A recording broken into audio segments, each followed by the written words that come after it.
প্রিয় দর্শক, আপনাদের সবাইকে স্বাগত জানাচ্ছি মেট্রোসেম টু দ্য পয়েন্টে। সাথে আছি আমি সানজিদা তন্নি।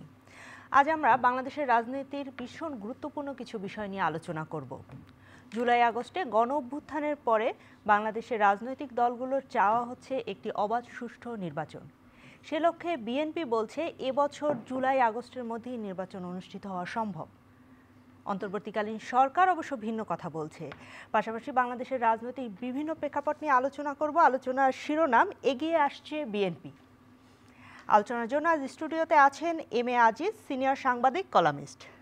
আছেন অ্যাডভোকেট রফিক শিকদার, কেন্দ্রীয় নির্বাহী কমিটির সদস্য, বাংলাদেশ জাতীয়তাবাদী দল বিএনপি। শুভেচ্ছা এবং স্বাগত জানাচ্ছি আপনাদের দুজনকে। এবং অ্যাডভোকেট রফিক শিকদার, আপনার কাছে জানতে চাই, বিএনপির পক্ষ থেকে আপনিই রয়েছেন, এই যে আমরা বলছি নির্বাচন জুলাই আগস্টে হতে পারে, সাথে সাথে আরেকটি বিষয় এসেছে, সেটি হচ্ছে কোন নির্বাচন? এটি কি জাতীয় নির্বাচন, নাকি এটি যে ভিন্ন একটি নির্বাচন রয়েছে আমাদের স্থানীয় সরকার নির্বাচন সেটি? বিএনপির পক্ষ থেকে বলা হয়েছে জাতীয় নির্বাচনটি আগে হওয়া দরকার। আপনি কি মনে করেন? প্রথম আপনাকে ধন্যবাদ জানাই, এবং আজিজ ভাই সহ যারা চ্যানেলের সামনে বসে দেখছেন এবং দেখবেন সবাইকে আমি শুভেচ্ছা জানাচ্ছি। শুভ সন্ধ্যা। দেশ কিন্তু একটা বড় ধরনের সংকট কাল অতিক্রম করে আজকে এই জায়গায় এসেছে। দীর্ঘ প্রায় 17 বছর সংগ্রাম, রক্তক্ষয়ী সংগ্রাম, গুম, খুন, নিপীড়ন, নির্যাতন, নিষ্পেষণ, সকল কিছুকে মোকাবেলা করে বিএনপি সহ অপরাপর ক্রিয়াশীল রাজনৈতিক দলগুলো, দেশের সকল সাংবাদিক সমাজ যারা নাকি দেশপ্রেমিক সাংবাদিক, সকলে না, ছাত্র সমাজ, তরুণ সমাজ, শ্রমিক, মেহনতি জনগণ, সকলের দীর্ঘ সংগ্রামের মধ্য দিয়ে আমরা 2024 সালের 5ই আগস্ট আমরা একটা ফ্যাসিস্ট রেজিম সরকারকে আমরা উৎখাত করতে সক্ষম হয়েছি। এবং যে সরকারটি উৎখাত হয়েছে, আপনি জানেন যে সেই সরকারের প্রধান, যিনি টেলিভিশনের সামনে এসে আস্ফালন করতেন, তিনি মুজিব কন্যা এবং তিনি পালান না, এবং যিনি বলতেন যে বিএনপি নেতা তারেক রহমান পালিয়ে গেছে, অথচ যিনি তারেক রহমান সরকারের সকল নিয়মকানুন মেনেই চিকিৎসার জন্য লন্ডনে গিয়েছিলেন, সেই নেত্রী, প্রধানমন্ত্রী, ভোটারবিহীন প্রধানমন্ত্রী পালিয়ে তো গেছেনই, ওনার সংসদে যে পার্লামেন্টে 300 জন পার্লামেন্ট সদস্য ছিল, তাদেরও কোথাও আজকে খুঁজে পাওয়া যাচ্ছে না, তারাও পালিয়ে গেছে। এমনকি যারা স্বতন্ত্র নির্বাচন করেছিল, স্বতন্ত্র দামি সংসদ সদস্য ছিল, তারাও কেউ নেই। এমনকি জুলাই আগস্টের বিপ্লবের সময়, আন্দোলনের সময় গুলি করার কারণে একজন পার্লামেন্টের মেম্বার পদত্যাগও করে নাই, এমনকি আওয়ামী লীগের মন্ত্রী পরিষদে কোনো সদস্য পদত্যাগ করে নাই। আমি কথাগুলো বলছি এই কারণে, সমগ্র বাংলাদেশে গত 15 বছর নির্বাচন ব্যবস্থা ভেঙে গেছে। নির্বাচন বলতে কিছু ছিল না। বিএনপি গণতন্ত্র প্রতিষ্ঠার জন্য নির্বাচন, সুষ্ঠু নির্বাচনের জন্য লড়াই করে যাচ্ছিল। আজকে সেরকম পরিবেশ আসছে, নির্বাচন অবশ্যই হবে। সমগ্র বাংলাদেশের মানুষ সুষ্ঠুবাদ নির্বাচনের জন্য অপেক্ষা আছে। আপনি ভালো করে জানেন যে সংবিধানের 118 থেকে 126 অনুচ্ছেদ পর্যন্ত নির্বাচন কমিশনকে নানাবিধ ক্ষমতা দেওয়া আছে। কোন পদ্ধতিতে নির্বাচন হলে নির্বাচন সুষ্ঠু হবে, কোনভাবে নির্বাচন করলে সমস্ত রাজনৈতিক দলগুলো অংশগ্রহণ করবে, কোনভাবে নির্বাচন করলে নির্বাচন সকলে মেনে নেবে, সেটি আপনি নির্বাচন প্রসঙ্গে বলছেন। দেশের 65% মানুষ জাতীয় নির্বাচনের আগে স্থানীয় সরকার নির্বাচন চায়। এটি আজকের প্রতিবেদন, বাংলাদেশ পরিসংখ্যান ব্যুরো আজকে প্রতিবেদনটি প্রকাশ করেছে। 29% মানুষ চায় জাতীয় নির্বাচন আগে। বিএনপিও চায় জাতীয় নির্বাচন আগে। কেন জাতীয় নির্বাচন আগে হওয়া দরকার? পরিসংখ্যান ব্যুরোর কথা যে বলেছেন, আমি সেই প্রেক্ষিতে আমি যদি বলি যে গত 15 বছর জাতীয় সংসদ নির্বাচন এবং স্থানীয় সরকার নির্বাচন সব ভেঙে পড়েছে।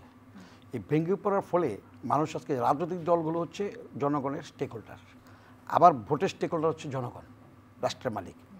রাজনৈতিক দলগুলোর মধ্যে বাংলাদেশ জাতীয়তাবাদী দল বৃহৎ একটি রাজনৈতিক দল, বৃহৎ জনগোষ্ঠীর প্রতিনিধিত্ব করে। আজকে যে পরিস্থিতি তৈরি হয়েছে, এখানে জাতীয় সংসদ নির্বাচন হওয়ার পরে দেশে একটা অস্থিতিশীল পরিস্থিতি তৈরি হবে। সেই স্থিতিশীল পরিস্থিতি তৈরি হওয়ার পরে স্থানীয় সরকার নির্বাচন তো অবশ্যই হবে, কারণ স্থানীয় সরকারের যারা প্রতিনিধি ছিল বিগত দিনগুলোতে অনেকে পালিয়ে গেছে। মানে এখানে রাজনীতিটা কি, যে আগে স্থানীয় সরকার হতে হবে কেন? আগে না, স্থানীয় সরকার আগে পরের কথাটা এই কারণে যে আজকে যে সরকার আছে, এই সরকার একটা অভ্যুত্থানের মধ্য দিয়ে ক্ষমতা এসছে, তাদেরকে জনগণের অভ্যুত্থানের মাধ্যমে রাজনৈতিক দলগুলো তাদেরকে বসিয়েছে। তাদের এত বেশি ক্ষমতা নেই, আমি বিশ্বাস করতে চাই যে স্থানীয় সরকারের মতো এরকম একটা অগোছন্ন একটা পরিস্থিতিতে স্থানীয় সরকার নির্বাচনে গিয়ে সমস্ত নির্বাচন ব্যবস্থাটা যদি আবার বিশৃঙ্খলা হয়, কারণ পিছনে কিন্তু বিশৃঙ্খলা করার অনেক লোক আছে। যদিও আমরা আমাদের দল, তারেক রহমান দলের ভারপ্রাপ্ত চেয়ারম্যান তারেক রহমান স্পষ্ট বলেছেন যে আমরা কোনো বিশৃঙ্খলা সহ্য করব না, আমরা সমাজের নিরাপত্তা এবং শান্তি শৃঙ্খলা রক্ষা করার জন্য যা যা করার আমাদের দল তাই করবে। আমরা কিন্তু 5ই আগস্টের পর থেকে 6 আগস্ট আজ পর্যন্ত আমরা সমস্ত বাংলাদেশে 31 দফা নিয়ে কাজ করছি এবং দলের নেতাকর্মী যে শৃঙ্খলা শান্তি বজায় রাখার জন্য। সেখানে যদি আপনার একটা স্থানীয় সরকারের মতো নির্বাচন হঠাৎ করে এখন আসে, যেখানে একটা স্থিতিশীল পরিবেশ আমরা তৈরি করতে পারি না, সেখানে যে বিশৃঙ্খলা আরও বাড়বে এবং বাড়ানোর জন্য যে সকল ষড়যন্ত্রকারীরা আছে তাদেরকে আমি বলি যে আপনারা অপরাধ করেছেন বিভিন্ন অঙ্গনে, রাজনৈতিক অঙ্গনে, সাংবাদিক অঙ্গনে যারা ষড়যন্ত্র করেছে আজকে পালিয়ে গেছে, তাদেরকে পাই না আমরা কোথাও এবং আইনশৃঙ্খলা বাহিনী পাচ্ছে না। তারা পিছনে থেকে তারা যদি অনুতপ্ত হয়ে যদি ক্ষমাও চায়, ভবিষ্যতে একটা নির্বাচন হলে, জাতীয় নির্বাচন হলে আমাদের দল ক্ষমা করতেও পারে জনগণের ইচ্ছায়, ক্ষমা করা যেতেও পারে কাউকে, সবাইকে না, কিন্তু আইনের আওতায় আইনা শাস্তি হইতে পারে। কিন্তু তারা যদি বাইরে থেকে অ্যানার্কি সৃষ্টি করে নির্বাচনের ব্যবস্থাটাকে বন্ধ করে দিতে পারে তাহলে সুবিধা। সেই কারণে আপনি মনে করেন যে স্থানীয় সরকার নির্বাচন হলে সেখানে এক ধরনের বিশৃঙ্খলা তৈরি হতে পারে? সেই কারণে আমি বিশ্বাস করতে চাই যে প্রথম জাতীয় সংসদ নির্বাচন হবে, জাতীয় সংসদ নির্বাচনে রাজনৈতিক দলগুলো অংশগ্রহণ করবে, জনগণ যাদেরকে ভোটে নির্বাচিত করবে তারা সরকার গঠন করবে, আর নির্বাচন কমিশন স্বাধীনভাবে তারা নির্বাচন দিবে। স্থানীয় সরকার কোনো প্রতীক থাকবে না, দলীয় প্রতীক থাকবে না। আওয়ামী লীগ যেমন নৌকা মার্কা দিয়ে সমগ্র বাংলাদেশের নৌকা দিয়ে জায়গাটা বেশ শক্ত। আমি ফিরবো আপনার কাছে, এম এ আজিজ, আপনার কাছে জানতে চাই আপনি কি মনে করেন স্থানীয় সরকার নির্বাচন আগে প্রয়োজন নাকি জাতীয় নির্বাচন আগে প্রয়োজন? ধন্যবাদ আপনাকে। কোনটা আগে প্রয়োজন এভাবে না বলে আমাকে সরকারের উপরেও কিন্তু নির্ভর করতে হবে। ধরেন এই সরকার এসে প্রথমেই কিন্তু সব নির্বাচিত স্থানীয় সরকার প্রতিষ্ঠান সব বাতিল করে দিয়েছে। এখন জনগণ, সাধারণ জনগণ, 80% জনগণ গ্রামে বাস করে, তারা কিন্তু এই যে লোকাল গভর্নমেন্টের থেকে সুবিধা টুবিধা নেয়, তাদের কাছে সুবিধা যায়, সেই আশ্রয়টা তারা নিতে পারছে না। সবটার দায়িত্ব দিয়ে দিয়েছে প্রশাসন। সুতরাং স্বাভাবিকভাবে যদি সার্ভে করে থাকেন যে এই যে 80% জনগণ, তাদের ইমিডিয়েট সামনে দেখে হচ্ছে লোকাল গভর্নমেন্ট, তারা তো এটা নির্বাচন, লোকাল গভর্নমেন্ট প্রতিনিধি তারা চাইবেই, এটাই স্বাভাবিক। কিন্তু প্রশ্ন হচ্ছে জাতীয় নির্বাচন এবং লোকাল গভর্নমেন্ট আগে না পরে, এই প্রশ্ন যদি আসেন তাহলে দেশটা তো এখন চলছে না। অন্তর্বর্তীকালীন সরকার 5 মাস হয়ে গেল, শেষ হয়ে 6 মাসে পড়ছে, কোনো একটা সেক্টর সঠিকভাবে রান করছে না। এখন ধরেন আপনি লোকাল গভর্নমেন্ট নির্বাচন দিয়ে দিলেন, আগেই দিলেন, হ্যাঁ, তাতে কি সরকারের কোনো পরিবর্তন ঘটবে? সরকার পরিচালনায় কোনো সুবিধা হবে? হ্যাঁ, স্থানীয়ভাবে জনগণ কিছু সাহায্য চাইতে পারে, হেল্প পাইতে পারে, সহযোগিতা পেতে পারে, কিন্তু সেটাও তো সরকার থেকে দিলে না পাবে, তার আগে না। সুতরাং দেশ পরিচালনাটা আগে হওয়া উচিত। দেশ পরিচালনাটা যদি সঠিকভাবে হয় তাহলে তার ইমিডিয়েট পরে যদি লোকাল গভর্নমেন্ট নেতৃত্ব তৈরি হয়, প্রতিনিধি তৈরি হয়, তাহলে আমার মনে হয় দেশটা রাইটভাবে সঠিকভাবে চলতে পারে। কিন্তু এই জন্যই আমি মনে করি যে দেশটা যেহেতু সঠিকভাবে চলছে না, সুতরাং দেশটা চালাবে কিন্তু সরকার, অর্থাৎ পার্লামেন্টই তো সরকার গঠন করবে। তো পার্লামেন্টটা আগে তৈরি হওয়া দরকার, তারপরে লোকাল গভর্নমেন্ট তৈরি হলে ভালো হয়। হ্যাঁ, জনগণের আকাঙ্ক্ষা থাকতে পারে। আপনি বলছেন যে দেশ পরিচালনার জন্য আগে জাতীয় নির্বাচনটি হওয়া দরকার, পরবর্তীতে লোকাল গভর্নমেন্টই হতে পারে। সেখানে আমরা যদি রাজনৈতিক দলগুলোর কথা বলি বা বর্তমান রাজনৈতিক অঙ্গনের কথা বলি, আওয়ামী লীগের কাউকেই খুঁজে পাওয়া যাচ্ছে না এই মুহূর্তে। বিএনপি বাংলাদেশের এই মুহূর্তে সবচেয়ে বড় রাজনৈতিক দল। আমাদের আজকের বিষয় হচ্ছে এগিয়ে আসছে বিএনপির কিভাবে দেখছেন রাজনৈতিক প্রেক্ষাপটে? এগিয়ে আসছে না, এগিয়ে আসেই, কারণ বিএনপি বড় দল, আওয়ামী লীগ নাই, সুতরাং বিএনপি বড় দল। বিএনপি এগিয়ে আসে নাই, এগিয়ে আসে। সুতরাং নির্বাচন হলে বিএনপি ক্ষমতায় যাবে। হতে পারে যে কত সিট পাবে না পাবে সেই বিতর্ক থাকতে পারবে, তবে বিএনপি তো ক্ষমতায়, বিএনপি সরকার গঠন করবে, এটা মেনে নিয়েই নির্বাচন হবে। কারচুপি করার সুযোগ এবারে আর থাকবে না। এবার কারচুপি করতে চাইলেও ওই ফ্যাসিস্ট তো নাই, যারা মাঠে আছে তারা এই ধরনের কারচুপি। বিএনপির এত আত্মবিশ্বাসের জায়গাটা কোথায়? ভোট বিএনপি বড় সংগঠন। আপনি খেয়াল করে দেখেন, জরিপ একটাই করা যায়, 17 বছর 111-এর সরকার সহ এই 15 বছরের, এই 17 বছর বিএনপির উপরে কি নির্যাতন হয় নাই? আয়নাঘর, গুম, খুন, মামলা, কত কিছু হয়েছে। কিন্তু আপনি কি একটা উদাহরণ দিতে পারেন যে একটা বিএনপির সমর্থক নিষ্ক্রিয় হওয়া ছাড়া কোনো পার্টিতে জয়েন করে নাই? যে নিষ্ক্রিয় হয়েছে সেও বিএনপিতে ভোট দেবে। বিএনপি যতই দোষ থাকুক বিএনপিতে ভোট দেবে। সুতরাং এটাই প্রমাণ করে যে বিএনপি মেজর সংগঠন। কারণ হচ্ছে বিএনপির সমর্থক একটাও যায়নি। আপনি দেখেন এই যে কয়েকদিন দেখলাম শেরপুরে আওয়ামী লীগের এক কমিশনার গিয়ে জামাতের প্রেসিডেন্ট হয়ে গেছে। এই নিয়ে জামাতের ভিতরেই নানান ঝামেলা শুরু হয়েছে। বলেন না বিএনপির একটা নেতা বা একটা কর্মী আওয়ামী লীগে বা অন্য দলে জয়েন করছে? একটাও করে নাই। সুতরাং এই জন্য আমি বলতে পারি জামাত ইসলামের আমির তিনিও বলেছেন 1970 সালে নাকি তিনি ছাত্রলীগ করতেন। আমরা গতকালকে এটি জানতে পেরেছি। তিনি জাসদ করতেন, জাসদ ছাত্রলীগ করতেন। কারণ হচ্ছে যে তখন 70 সালের কথা বাদ দেন, 70 সালে এই দেশের যে স্বাধীনতা যুদ্ধ হয় তখন জামাত ছিল তখন বড় সংগঠন, এবং জামাত এবং মুসলিম খোয়ারখা আর একটা কোন পার্টি, এই ছাড়া সবাই মুক্তিযুদ্ধের পক্ষে এই দেশের জনগণ একদম মানে গৃহিণী সহ সবাই সমর্থক ছিল। তখন তো সবাই আওয়ামী লীগে ছিল, আমরাও ছাত্রলীগ করছি, আমরাও আওয়ামী লীগে ছিলাম, আর সবাই ছিল। সুতরাং তখনকার স্ট্যাটিস্টিক্স আর এখনকার স্ট্যাটিস্টিক্স কিন্তু এক হবে না।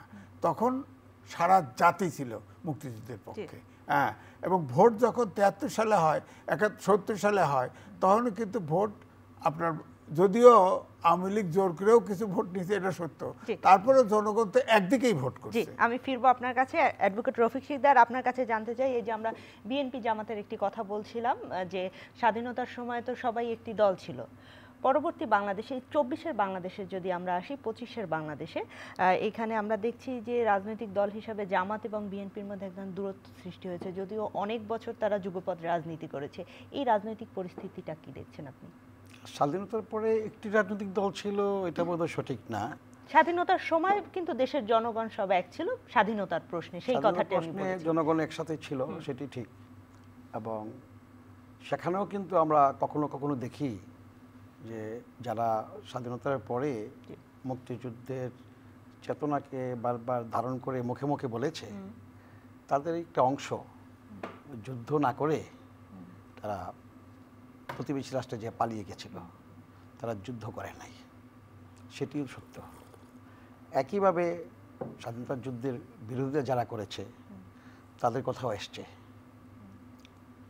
পরবর্তীতে যদি বলি, গত 15 বছর দেশের স্বাধীনতা সার্বভৌমত্বকে বিকিয়ে দেওয়া এবং দেশকে আরেকটি রাষ্ট্রের সাথে একটা দলকে একটা গোষ্ঠীকে আরেকটা রাষ্ট্রের সাথে মিলিয়ে ফেলার চক্রান্ত করা, একটা দেশের সাথে দেশের বন্ধুত্ব না করে একটি রাজনৈতিক দল আওয়ামী লীগ প্রতিবেশী রাষ্ট্রের সাথে, যদি একদম স্পেসিফিকভাবে বলি, ভারতের সাথে প্রভুত্বের সম্পর্ক তৈরি করে এখানেও মুক্তিযুদ্ধ চেতনাকে ম্লান করেছে। বিচার হওয়া উচিত তাদেরও। আজিজ ভাই একটা কথা বলেছেন যে আওয়ামী লীগের জামাত ইসলামের নেতার কথা আপনি জিজ্ঞেস করলেন যে তিনি জাসদ ছাত্রলীগের ছিলেন। কেন? আওয়ামী লীগের একেবারে সরাসরি ছাত্রলীগের সভাপতি হাবিবুর রহমান হাবিব এবং আওয়ামী ঘরানার অনেক রাজনৈতিক নেতাই তারা কিন্তু শেখ হাসিনার এই অপকর্মকে একেবারে চপেটাঘাত করে বিএনপিতে চলে আসছে। এমনকি 90-এর গণ-অভ্যুত্থানের সময় যে সকল ছাত্রনেতারা ছিলেন, আপনার আমাদের ডাকসুর ভিপি আমানুল্লাহ আমান, জিএস খায়রুল কবির খোকন, তাদের সাথে সকল অপরাপর ছাত্র সংগঠনের অনেক 90-এর ছাত্র নেতারা কিন্তু বিএনপিতে চলে আসছেন। তারা আওয়ামী লীগ করেন নাই শেখ হাসিনার বেইমানের কারণে। বিএনপি একটি বড় রাজনৈতিক দল, এই রাজনৈতিক দলটি সবসময় এগিয়ে ছিল। এই দেশে যে আপনি বললেন না যে বিএনপি যে ক্ষমতায় আসবে এটার মাপকাঠি বা মানদণ্ডটা কী, এদেশে আপনার স্ট্যান্ডার্ড নির্বাচন যদি 90-এর গণ-অভ্যুত্থানের পরে আপনি 91 বলেন, 96 বলেন, 2001 সাল বলেন, যে সকল সুষ্ঠু আবার নির্বাচনগুলো হয়েছে, এই নির্বাচনগুলোতে জনগণের ভোটে কিন্তু বিএনপি সরকার গঠন করেছে, ক্ষমতা এসেছে। 1996 সালে বিএনপি ক্ষমতা আসতে না পারলেও স্বাধীনতার পরে সবচেয়ে শক্তিশালী বিরোধী দল ছিল বিএনপি, 118টি সিট নিয়ে, সেটিও ট্রুথ। সুতরাং বিএনপি কিন্তু জনগণের দল, জনগণ ভোট দেয়। যখন সুষ্ঠু নির্বাচন হয়েছে জনগণ বিএনপিকে ভোট দিয়েছে। কাজেই আগামী দিনও যত দ্রুত নির্বাচন হবে, সুষ্ঠুভাবে নির্বাচন হবে বিশ্বাস করি আমরা। আমার প্রশ্নের জায়গাটি ছিল এই মুহূর্তে আমরা বাংলাদেশের রাজনীতিতে যেটা দেখছি সেখানে বিএনপি এবং জামাতের দুই ধরনের রাজনীতি করে দুটি দলে, কিন্তু তাদের মধ্যে একটি দূরত্ব তৈরি হয়েছে। একসময় তারা যুগপৎ রাজনীতি করত। পাশাপাশি আজ ছাত্র দলের পক্ষ থেকে বলা হয়েছে শিক্ষা প্রতিষ্ঠানে গোপন রাজনীতি নিষিদ্ধ। আমরা জানি যে কারা গোপন রাজনীতির সঙ্গে সবচেয়ে বেশি জড়িত। সেখানে আপনি কি বলবেন, এই যে বিএনপি এবং জামাতের সম্পর্কটাকে কিভাবে দেখেন? না, এখন তো গোপন রাজনীতি যদি আমরা বলি তাহলে আমরা দেখছি কারণ জামাতে ইসলামের লাইনে চলে গেছে আওয়ামী লীগ। একসময় তো আওয়ামী লীগ করেছিল, জামাত শিবির করেছিল গোপন রাজনীতি বিগত দিনগুলোতে। এখন দেখছি যে ঠিক জামাতের জায়গায় আওয়ামী লীগ চলে গেছে এবং জামাতকে যে সকল অপকর্মের কারণে আমরা তাদেরকে বিভিন্ন সময়ে দোষারোপ করেছি, এখন সেই সকল অপরাধ, দর্শন, খুন, গুম সমস্ত কিছু এখন আওয়ামী লীগ বহন করতে হচ্ছে। আর একইভাবে যদি বলি প্রতিটা রাজনৈতিক দলের আলাদা আইডিওলজি আছে। তো রেজিম ফেসিস্ট সরকারের বিরুদ্ধে তো আরও অনেকগুলো রাজনৈতিক দলই, জামাত কেন, অনেকেই তো এসেছে, সাধারণ জনগণও এসেছে। মীর মুগ্ধও তো পানি দিতে এসেছিল, সে তো কোনো দল করে না, তাকেও কিন্তু হত্যা করেছে। সুতরাং এখানে আপনার আলাদা করে দেখার কিছু নাই। জামাত ইসলাম তো আবার একসময় আওয়ামী লীগের সাথেও যুগপৎ আন্দোলন করেছে, তত্ত্বাবধায়ক সরকার প্রতিষ্ঠা করেছিলেন, আন্দোলন করে 96 সালে। আওয়ামী লীগের কোরআন শরীফ বিনিময় করেছেন, শুভেচ্ছা বিনিময় করেনি তারা। এখন আওয়ামী লীগ গলাবাজি করে বলতো যে জামাত নাকি বিএনপির কাঁধে ভর করেছে। এখন আমার বক্তব্য হলো নিশ্চয়ই জামাত হতে পারে নিজের কাঁধে বা নিজের পায়ে দাঁড়াইতে চেষ্টা করছে, করুক। তাদেরকে যদি জনগণ চায় তার আগেই এগিয়ে আসবে। কিন্তু আমি যদি প্রকারান্তরে বলি জাতীয় পার্টির মতো নষ্ট রাজনীতিটা করছে না। জাতীয় পার্টি এই বাংলাদেশে নষ্ট রাজনীতির জন্য তারা দায়ী। তারা দেখেন 90-এর পরে বাংলাদেশে কতবার 14 সালে তারা বলেছে তারা নির্বাচনে যাবে না, তারা শেষ পর্যন্ত নির্বাচনে গেছেন। তারা বারবার নির্বাচনে গিয়ে সর্বশেষ 24 সালের যে 7 জানুয়ারি কলঙ্কিত নির্বাচনটি হলো বাংলাদেশের ইতিহাসে, সেই নির্বাচনেও তারা গিয়ে নির্বাচন রাজনীতি ধ্বংস করে দিয়ে গেছে। আমি বিশ্বাস করি আগামী দিনে আর আমরা ইতিহাস থেকে তো শিক্ষা নিতে চাই না, এখান থেকে শিক্ষা নিয়ে এখানে আমাদের বিদগ্ধ সাংবাদিক আজিজ ভাই আছেন, তিনি ভালো বলেন। কিন্তু আমি মনে করি যে আরও এরকম সাহসী সাংবাদিক কিন্তু আমাদের দরকার, সাহসী রাজনীতিবিদের দরকার, সাহসী শিক্ষাবিদের দরকার। সেই সকল শিক্ষাবিদ থাকবে যারা সে আমাদের ফজলুল আলিম চৌধুরী সাহেবের মতো, আমি চলে যাচ্ছি সেদিকে। 1994 সালে 86 সালের 14 ফেব্রুয়ারি, 1983 সালের 14 ফেব্রুয়ারি সেলিম দেলোয়ারকে ট্রাকের চাকা পিষ্ট করা হলো ঢাকা বিশ্ববিদ্যালয়ে শিক্ষানীতির বিরুদ্ধে আন্দোলন নাম থেকে। ইউনিভার্সিটি 3 মাসের জন্য বন্ধ করে দেওয়া হলো। 3 মাস পরে শিক্ষামন্ত্রী মজিদ খান ডাকলো, তিনি বললেন আমি ফজলুল আলিম চৌধুরী সাহেব ভাইস চ্যান্সেলর সাহেব বলছেন না আমি যাবো না। ওই চ্যান্সেলর সাহেব বলছেন, চ্যান্সেলর সাহেব বলেন 3 মাস 13 দিন পরে ইউনিভার্সিটি খুলতে বললো। তিনি বলেছেন ইউনিভার্সিটি যে 73 অর্ডিন্যান্স ছিল, অর্ডিন্যান্স অনুযায়ী ভাইস চ্যান্সেলর খুলবে, বন্ধ করবে। যেহেতু চ্যান্সেলর হোসেন মধ্যে এরশাদ বন্ধ করেছে, তিনি ইউনিভার্সিটি খুলবে, আমি খুলবো না। এই কথা বলার সাহস কি বাংলাদেশে ভাইস চ্যান্সেলরদের ছিল গত 15 বছরে, 16 বছরে দেখেছেন? ওনার কিন্তু থাকার সুযোগ ছিল না, তিনি চলে গেছেন পদত্যাগ করে। কিন্তু এরকম সাহসী ভাইস চ্যান্সেলর চাই আমরা, সাহসী শিক্ষাবিদ চাই, সাহসী সাংবাদিক চাই, সাহসী রাজনীতিবিদও চাই। প্রত্যেকটা অঙ্গনে যার যা সাহসী বলতে কি, সততায় নিষ্ঠা যারা পরিপূর্ণ থাকে তারাই কিন্তু সাহসী হয়। আর যারা নাকি আপনার সততায় অন্যায় অত্যাচার একদম তারা জর্জরিত থাকে, ওই যে আসালাম থেকে শুরু করে তারা দেখেন না, এরা কাপুরুষ, এরা সাহসী না, পালিয়ে যায় এবং এরা পলাতকও। এমনকি আওয়ামী লীগ আজকে পলাতক দল। এমনকি আপনি দেখেন যে আমরা শুনেছি যে একটা রাষ্ট্র থেকে আরেকটা রাষ্ট্রে বা একটা দেশ থেকে মানুষ ইয়ে করে বাজার করে পাচার হয়, পাচার করে বা আপনার এই দেখি যে আওয়ামী লীগের নেতারা এই চোরা বাজার আসে, দেখি যে নেতারা চোরা বাজারের মতো পালিয়ে যায় চোরা পথে। রাজনৈতিক নেতারা বুক ফুলিয়ে বলবে অন্যায় করেছে, আমাকে গ্রেপ্তার করেন, আমার শাস্তি হোক, নয়তো সাহস করে বলো যে শেখ হাসিনার কারণে আমরা অপরাধ করেছি, আমাদেরকে বিচার করেন, শেখ হাসিনা চলে গেছে হেলিকপ্টারে। সেই সাহস নেই। সুতরাং আমি বলবো রাজনীতি করতে হলে, দেশ চালাতে হলে অদম্য সাহস লাগবে। সেই সাহসটি যেমনি জিয়াউর রহমানের ছিল, যেমনি গণতন্ত্র অতন্ত্র প্রহরী দেশনেত্রী বেগম খালেদা জিয়ার ছিল। 9 বছর সংগ্রাম করার মধ্য দিয়ে তিনি একজন গণতন্ত্র অতন্ত্র প্রহরী হয়ে গেছেন, আপসীর নেত্রী হয়েছেন। একইভাবে তারেক রহমান সেই পথে এগিয়ে যাচ্ছেন। এবং তারেক রহমান দেখেন 5ই আগস্টের পরে স্পষ্ট বলেছেন যে এই বাংলাদেশ আমার, শস্য সুজলা সমসাময়িক এই বাংলাদেশ, এখানে আর রক্ত। অসংখ্য ধন্যবাদ, আমি ফিরবো আপনার কাছে। এম এ আজিজ, আপনার কাছে জানতে চাই, এই যে বলছিল রাজনীতিবিদদেরকে অদম্য শক্তি নিয়ে এগিয়ে যেতে হয়, তারা যদি অন্যায় করে সেটিকেও স্বীকার করা উচিত তাদেরকে। আজ জিয়া অরফানেজ ট্রাস্ট মামলার রায়ে বলা হয়েছে আইনের এমন অপপ্রয়োগ হয়েছে যা বিদ্বেষমূলক প্রসিকিউশনে শামিল। খালেদা এবং তারেক জিয়া সবাই খালাস পেয়েছে এই জিয়া অরফানেজ ট্রাস্ট মামলা। আমরা জানি যে খালেদা জিয়া কত কিছুর মধ্য থেকে গিয়েছেন এই মামলাটির জন্য।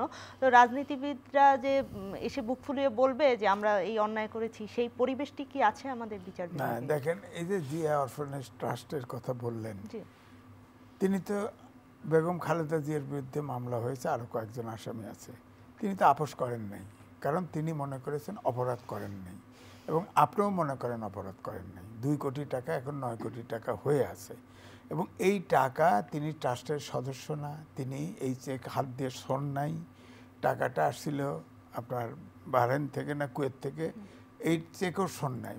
তখনকার ফরেন মিনিস্টার ছিল মোস্তাফিজুর রহমান, তার কাছে আসছে, কারণ এটা আসলে জিয়াউর রহমানের সময়ে এই এতিমখানা একটা তৈরি করার জন্য। আমাদের দেশে কি সেই রাজনৈতিক কালচারটি আছে যে একজন বলবে যে আমি নিরপরাধ, তার দ্রুত বিচারের মাধ্যমে সেটি হবে? সেটি তো হয় না। বিষয়টা হলো যে এটা নিরপরাধ, কেউ তো, সবারই জীবনের মায়া আছে, আমি স্বীকার করি, কিন্তু এটা তো একটা কাল্পনিক এবং ইচ্ছাকৃতভাবে তখনকার বিরোধী দলকে নেতাকে ধরে রাখা, বেগম খালেদা জিয়াকে আটকিয়ে রাখা, তাকে তো আসলে নানা কেস দিয়ে আটকে তত্ত্বাবধায়ক রাখছে। সরকারের সময় হয় হ্যাঁ, মামলা। না 111-এর সময় শুরু করে আন্দোলনের, আওয়ামী লীগের সময় আপনি দেখেন গুলশান অফিসের ইন্টারনেট লাইন, টেলিফোন লাইন কেটে দিয়ে তাকে ওখানে আটক করে রাখা হয়েছে, অথচ কুমিল্লায় বোম ফাটছে, তার জন্য বেগম খালেদা জিয়া আসামি। তো এটা কেমনে হবে? এটার সাক্ষী প্রমাণ করি। আমার মেয়েও তো আইনজীবী, আপনিও তো আইনজীবী, বলেন সাক্ষী প্রমাণ ছাড়া কোনো কেসকে ফাইনালি কি কেসকে জিতানো যায়?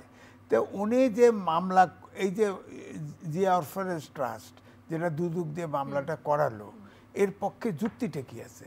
আমি তো বললাম ওই অরফানেজ ট্রাস্টে শুধু প্রধানমন্ত্রী, একটা দেশের সরকারের কাছে টাকা দিছে, প্রধানমন্ত্রীর নাম লেখা আছে, প্রধানমন্ত্রী ছিল, খালেদা জিয়াও লেখা নাই, এছাড়া তার কোনো ইনভলভমেন্ট নাই। অথচ সেইটাই বলা হচ্ছে রাষ্ট্রের শীর্ষ ব্যক্তির থেকে শুরু করে সবাই বলতো এতিমের টাকা বাইরে খেয়েছে, টাকা তখন 9 কোটি টাকা হয়েছে, 2 কোটি টাকা বাইরে খায় না, এটি টাকা তো রাজনৈতিক বাচ্চা দিয়েছে। বিদ্বেষমূলক মামলা ছিল, সেটি আমাদের সকলের জানা।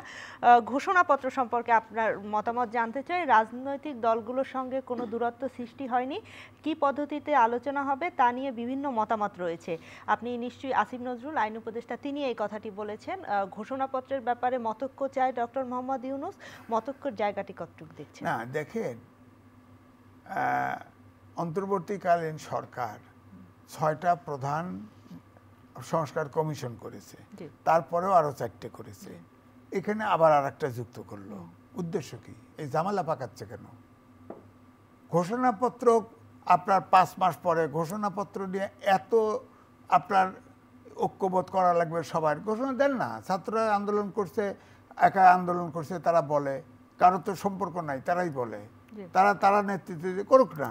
52 সাল থেকে আমরা তো পাকিস্তানের লোক, আমরা তো 52 সাল থেকে সব আন্দোলনে এমনকি মুক্তিযুদ্ধেও ছাত্ররাই নেতৃত্ব দিয়েছে, সামনের সারিতেই থাকছে, এটাই দিয়েছে। এখন এই আন্দোলন হেরা করার পরে তারাই আন্দোলন করছে। আরে ভাই, আন্দোলন তো মাঝখানে তো এটা ছিল একটা চাকরির কোঠা নিয়ে আন্দোলন। রাজনৈতিক দলগুলি দীর্ঘ 17 বছর আন্দোলন সংগ্রাম করে একটা বয়লিং সিচুয়েশন তৈরি করছে, ছাত্ররা নামছে, এটাই স্বাভাবিক, নামার পরে সরকার পালায় গেছে, এটা সত্য। তাদের সেই কৃতজ্ঞতাটা দিতে হবে যে তারা নেমেছে, তারা বুক পেতে দিয়েছে, কিন্তু এই আন্দোলনটাও কিন্তু একবার মাঝখানে সীমিত হয়ে গেছে। তারপর প্রাইভেট ইউনিভার্সিটির ছাত্ররা যখন নামছে তখন আন্দোলন বেগ পাইছে, এবং ওই সময়ে কিন্তু রাজনৈতিক দলরা ব্যানার বাইরে রেখে তারা সবাই নেমেছে।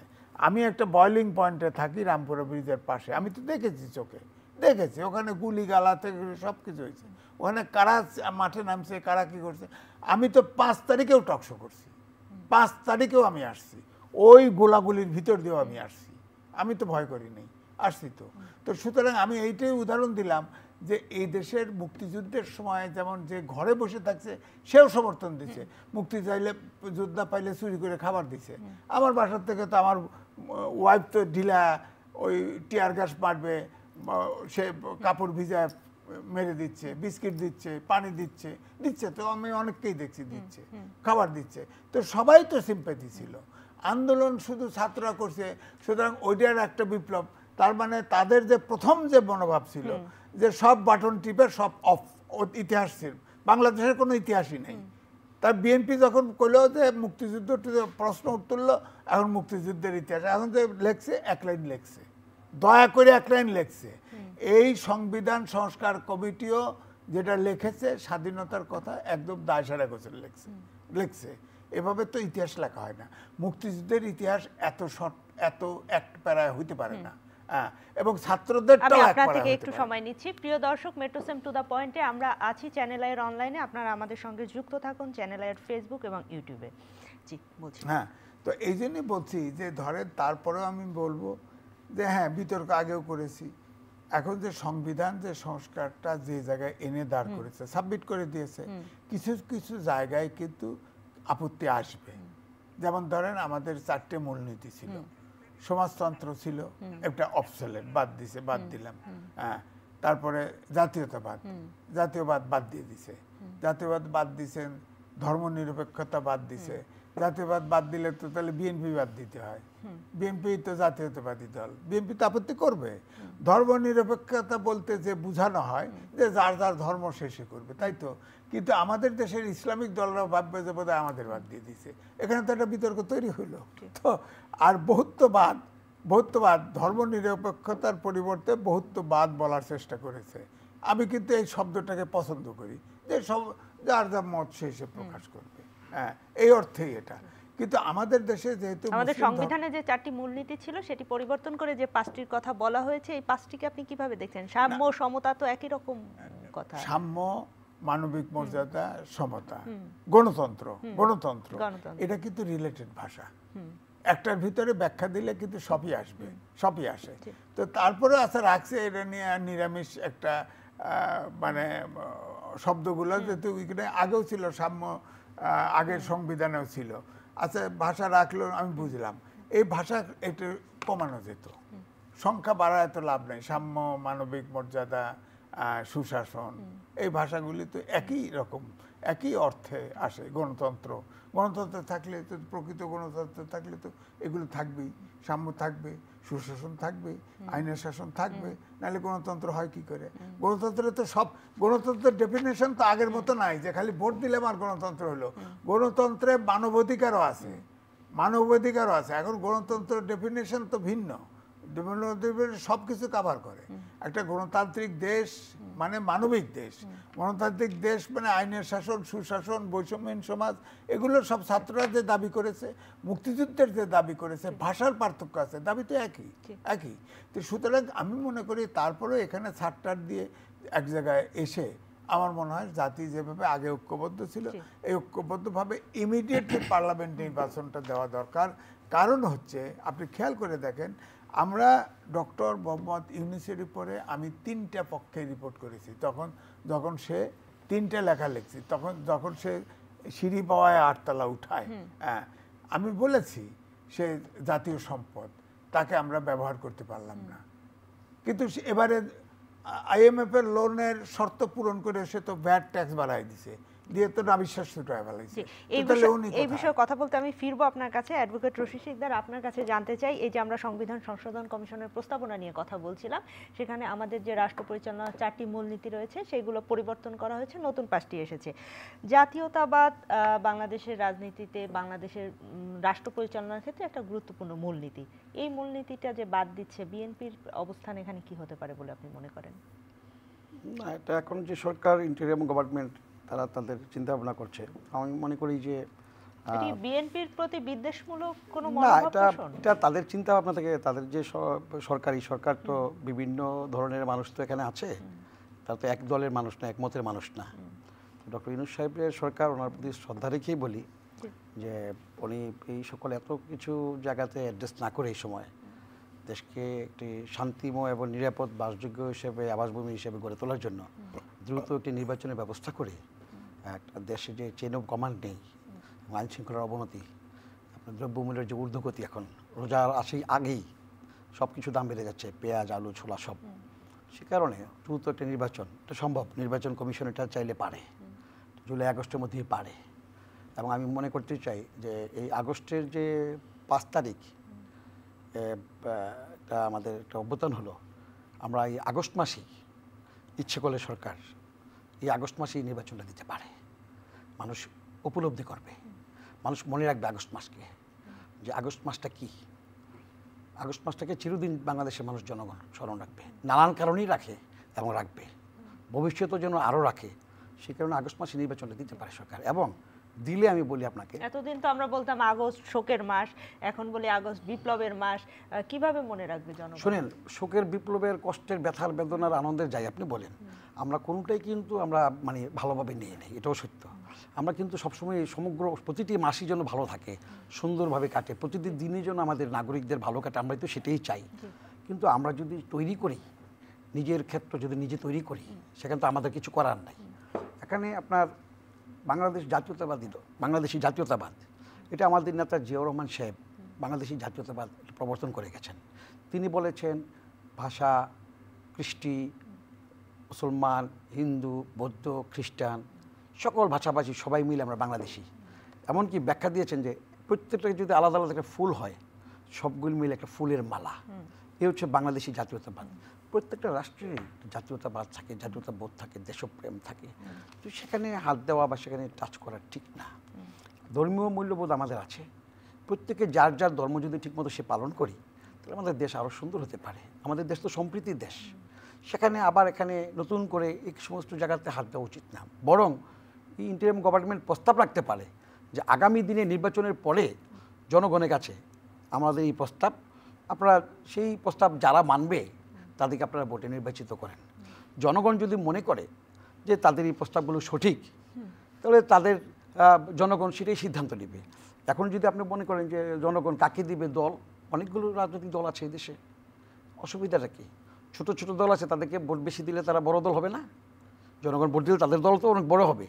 বিএনপিকে তো বারবার ভোট দিয়ে বেশি পার্লামেন্টে নিয়েছে, সরকার গঠন করেছে, সেই জন্য তো বড়। আপনার টপিকসটা যে প্রথম ছিল যে বিএনপি আসছে, কি ছিল প্রথমটা? বিএনপি এগিয়ে এসেছে, এগিয়ে যাচ্ছে। আপনার টপিকটা খুবই সুন্দর, গুরুত্বপূর্ণ, সময়ের সাথে মিলেছে। বিএনপি সবসময় যখনই দেশের ক্রান্তিকাল আসছে, বিএনপি এগিয়ে এসেছে। যখনই দেশকে কিছু দেওয়ার প্রয়োজন হয়েছে, বিএনপিকে এগিয়ে আসতে হয়েছে। এমনকি বিএনপি আপনি দেখেন যিনি প্রতিষ্ঠাতা শহীদ রাষ্ট্রপতি জিয়াউর রহমান, সেই ৭১-এর ক্রান্তিকালে তিনি একজন মেজর ছিলেন, জীবনকে বাজি রেখে তিনি কিন্তু ঘোষণা দিয়েছিলেন। পরবর্তীতে যদি বলেন যে একজনের নামে দিয়েছেন শেখ মুজিবুর রহমান নামে, ভাই তখন কি মেজর কর্নেল আর ছিল না বাংলাদেশে? জিয়াউর রহমানকে কেন দিতে হয়েছিল? এত সেনা কর্মকর্তা থাকতে জিয়াউর রহমানকে সেদিন কেন মানুষ ব্যারাক থেকে বের করে এনে ৭ নভেম্বরের সিপাহী জনতা বিপ্লব করেছিল? এগুলো বুঝতে হবে, বিশ্লেষণ করতে হবে। ইতিহাসকে আজকে নানানভাবে বিকৃত করা হচ্ছে। আমি আপনাকে আরেকটা কথা বলি বিনয়ের সাথে, যে শিক্ষকের আপনার পাঠ্যবইগুলোতে দেখবেন ইতিহাসকে নানানভাবে বিকৃত করা হয়েছে এবং সত্যের অপলাপ করা হয়েছে, মিথ্যা দিয়ে সত্যকে ঢেকে রাখা হয়েছে। আমি চাই যে আগামী দিনগুলোতে এনসিটিভি আছে এবং শিক্ষা যে পাঠ্যক্রম আছে, সকল প্রাথমিক থেকে নিয়ে প্রাথমিক ছাত্ররা সত্য কথা শিখে তার বড় হবে, বিকশিত হবে, আলোকিত করবে বাংলাদেশকে। সেখানে প্রাথমিক ছাত্রদেরকে যদি আপনি যদি ভুল তথ্য দিয়ে, মিথ্যা দিয়ে তাদেরকে গড়ে তোলেন, তাহলে ওরা এই দেশকে কী দিবে? একইভাবে যদি আপনি বলেন যে প্রাথমিক, মাধ্যমিক, উচ্চ মাধ্যমিক সব জায়গায়, আবার আপনি যদি অন্যদিকে যান, শিক্ষকদের মর্যাদা সেটা কিন্তু কেউ বলে না। শিক্ষকদেরকে মর্যাদা দিতে হবে, তাদের আরও বেশি সুযোগ সুবিধা দিতে হবে, তাদের ফ্যামিলি আছে। একইভাবে শ্রমিকদের কথাও ভাবতে হবে, সাংবাদিকদের কথাও ভাবতে হবে। এই যে ওনারা কিন্তু ওয়েজার বারবার দাবি করেছে। আবার দেখেন প্রাথমিক শিক্ষকরা ৯ম গ্রেড এবং ১০ম গ্রেড, তারা কিন্তু বারবার দাবি করেছে প্রধান শিক্ষক এবং সহকারী শিক্ষকদের যে দাবি, সেই দাবিগুলো তো গত 15 বছর মানে আপনি আস্তে আস্তে মানেন তাদের দাবিগুলো, যৌক্তিক দাবি। আমরা ঘর পোড়া বড় সিঁদুরে মেঘ দেখলে ভয় পাই। আমরা জানি না যে, আমরা শুধুমাত্র জানি যে সংস্কার দরকার, এই উন্নতিগুলো দরকার, কিন্তু উন্নয়নটা ঠিক আমরা দেখতে পাচ্ছি না। আপনি উন্নয়ন যদি দেখবেন, আমি আপনাকে বলি, চট্টগ্রামে 14,500 কোটি টাকা বরাদ্দ ছিল চট্টগ্রাম জলাশয়। ইতিমধ্যে 8,312 কোটি টাকা ব্যয় হয়ে গেছে। চট্টগ্রামবাসী কিন্তু মুক্ত হয় না এখনো জলাশয় থেকে। বর্ষাকাল আসতেছে, সবাই আতঙ্কিত আছে, বৃষ্টি হলেই একদম পড়ে যায়। এতগুলো টাকা খরচ হলো, প্রকল্পগুলো শেষ, মানে প্রকল্পের মেয়াদ কিন্তু শেষ, কাজ চলতেছে। এতগুলো টাকাও গেছে, কোনো সুফল পায় নাই। টাকাগুলো কোথায় গেল ভাই? কারা নিল এই টাকাগুলো? এই টাকাগুলো কাদের? এগুলো এই দেশের মেহনতি মানুষের, জনগণের টাকা, ট্যাক্সের টাকা। এই টাকাগুলো কারা লুটপাট করলো? গত 15 বছর হাজার হাজার কোটি টাকা কারা পাচার করলো? বেগম খালেদা, যে কাজিজ ভাই বললেন, বেগম খালেদা যে 2 কোটি টাকা ব্যাংকে ছিল, ম্যানেজমেন্টে খুব ভুল ছিল, আমি সেটাকে বলবো না, সেই মামলার অজুহাতে বেগম খালেদা দীর্ঘ সময় যে আজ প্রমাণিত বন্দী ছিলেন। হয়েছে সেটি রাজনৈতিক শুধু গণতন্ত্র সংগ্রাম করতে যায় প্রতিহিংসা ওনাকে পরায়ণ একটি মামলা ছিল। সেটা আজকে 9 কোটি টাকা হয়েছে। আবার ওয়ান লিবিনের সময় যে মামলা, শেখ হাসিনার মামলা খালেদা জিয়ার মামলা একই সময় হয়েছিল। শেখ হাসিনা শুধুমাত্র তাদের সাথে প্যাক করে ক্ষমতা এসে তার মামলা সব খালাস, বেগম খালেদা জিয়া জেল খাটলেন। এইভাবে যদি দেশ বিবেচন করার কারণ আজকে দেশ একটা সংকটকালে পড়েছে। এখানেই বিএনপি এসেছে গিয়ে, বিএনপি বারবার এগিয়ে আসবে, যখনই দেশ সংকটকাল পড়বে বিএনপি এগিয়ে আসে, দেশকে এগিয়ে নিয়ে যাওয়ার জন্য বিএনপি এগিয়ে আসবে। বিএনপি একটি বড় একটি রাজনৈতিক দল এবং দেশের স্টেক হোল্ডার রাজনীতির দায়িত্ব, আমাদের অনেক দায়িত্ব আছে। সে কারণে আমাদের ছাত্র সমাজ, যুব সমাজ সবাইকে, আমাদের নেতা তারেক রহমান বলেছে, আমাদের সহনশীলতা হইতে হবে, আমাদের ধৈর্য থাকতে হবে, সংযম থাকতে হবে, সততা নিষ্ঠা আমরা এগিয়ে যাবো দেশকে নিয়ে। এবং আমরা সকল রাজনৈতিক দল, ছোট ছোট রাজনৈতিক দল সবাইকে আমরা সম্মান করি, শ্রদ্ধা করি, সকল শিল্পী, সাহিত্যিক, সাংবাদিক, ভাষা সবাইকে আমরা সম্মান করি। আমাদের দল সেটা আমাদেরকে শিখিয়েছে জিয়াউর রহমান এবং বেগম খালেদা জিয়া এবং তারেক রহমান। আমরা সেই পথে এগিয়ে যাচ্ছি এবং আমি বিশ্বাস করতে চাই যে আগামী দিনে অতীতের যে কোনো সময়ের চেয়ে জনগণ যখন বিএনপিকে সরকার আনে, অতীতের যে কোনো সময় চেয়ে আমাদের বিএনপি সরকার অনেক বেশি ভালো কাজ করবে বাংলাদেশে। এবং আজকে যে ইন্টারিম গভর্নমেন্ট আছে, এখনও যারা আছে তাদের মধ্যে যারা অ্যাক্টিভ আছে, কাজ করতে চায় বা তারা কাজ করবে আগামী দিনে, ইচ্ছে করে তারাও আমাদের এখানে এসে কাজ করতে পারবে, সমস্যা নেই। এখানে কোনো আমাদের কোনো অসুবিধা নাই।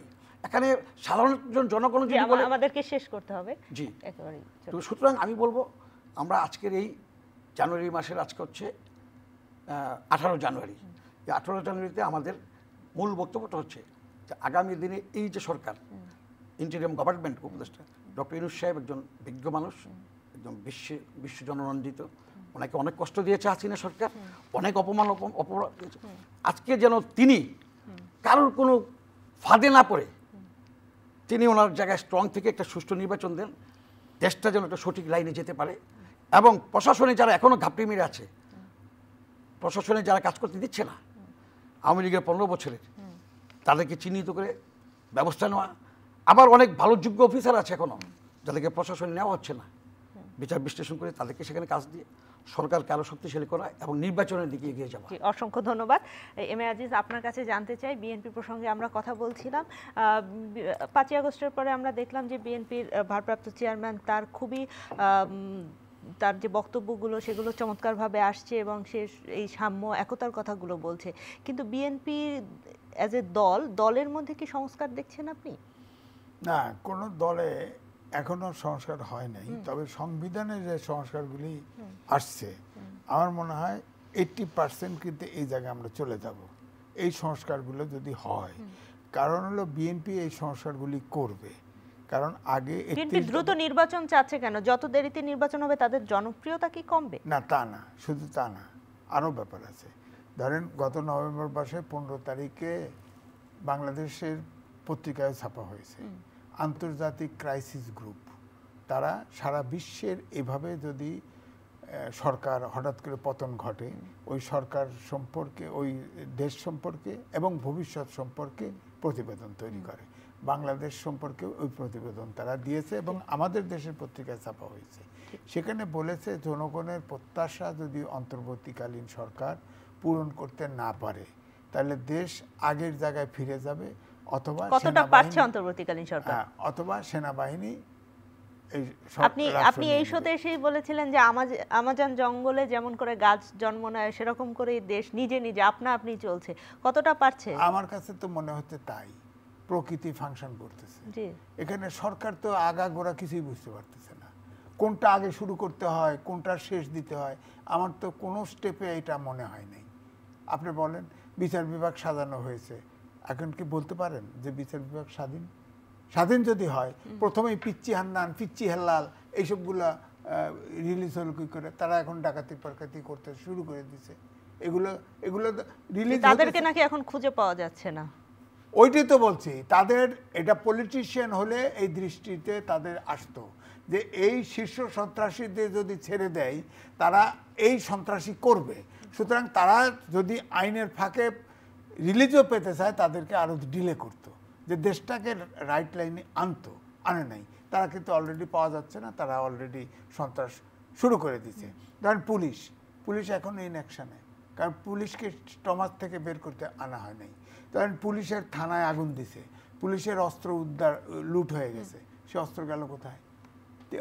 যৌথ বাহিনী নামাইছে না, যৌথ বাহিনী কোথায় অস্ত্র?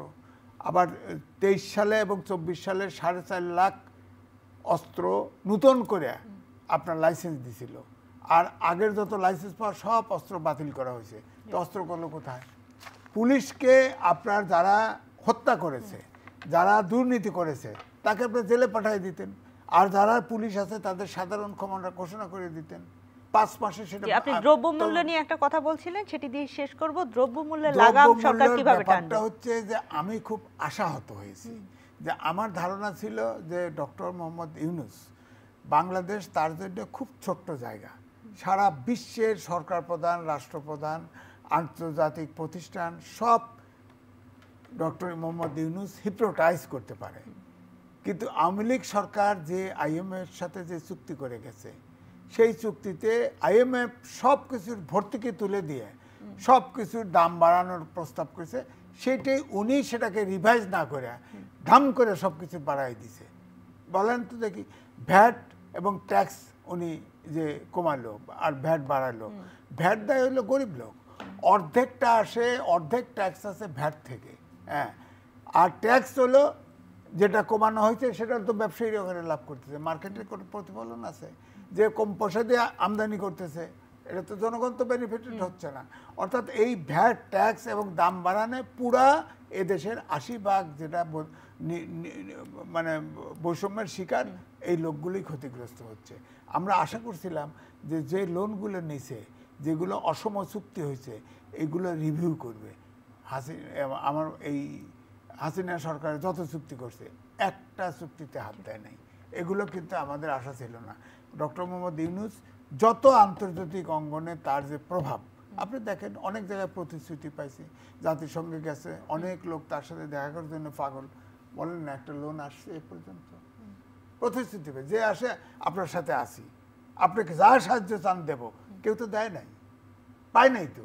সুতরাং তাহলে সরকারও চালাতে পারবেন না, দেশের অর্থনীতির দুরবস্থাও দূর করতে পারবেন না, সরকারের চেয়ার নিয়ে বয়ে আছেন, সরকার তো ফেল্ড স্টেট হতে পারে। তো আন্তর্জাতিক ক্রাইসিস গ্রুপের ওই রিপোর্ট যদি বাস্তবায়ন হয়, ওইটা যদি ঘটে যায়, বা দেশ যদি ফেল্ড স্টেটে পরিণত হয়, দেশের তো এখন তো হতদরিদ্রের সংখ্যা বেড়ে গেছে, 50% হয়ে গেছে, হ্যাঁ, আর যাদের হাতের টাকা তারা তো সব টাকা নিয়ে বিদেশ চলে গেছে।